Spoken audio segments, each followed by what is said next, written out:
So I'm currently behind the wheel of the 2022 Acura MDX, and I wanted to take some time to showcase just how to change out the battery in your key fob should it go bad. So first off, grab your key fob, locate this little button below the hold button. The hold button is basically an alarm button.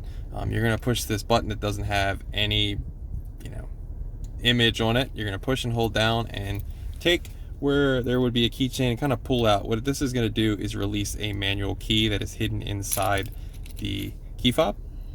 And here's the manual key. So take the manual key and put it in this slot right here, like so.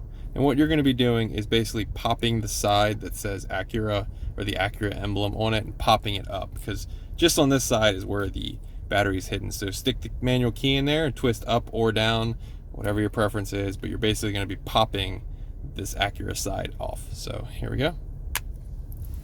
It's that simple.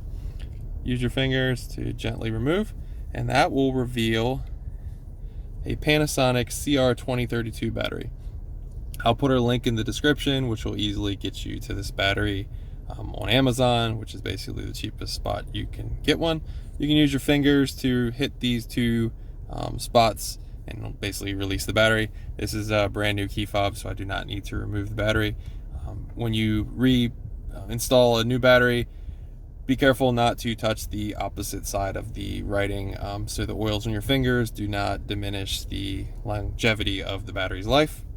So pretend I put the battery in there, pop it in, and then you'll see two tabs on the case. Kind of slide the Acura side up until you can't go anymore, and then kind of clamshell it back into place. You'll hear a nice audible click. Then grab your manual key, slide it back in place, and you are done. You do not need to key the battery or the key fob to the car in any way. All you were doing was swapping out the battery. Hope this helped. Thanks for watching.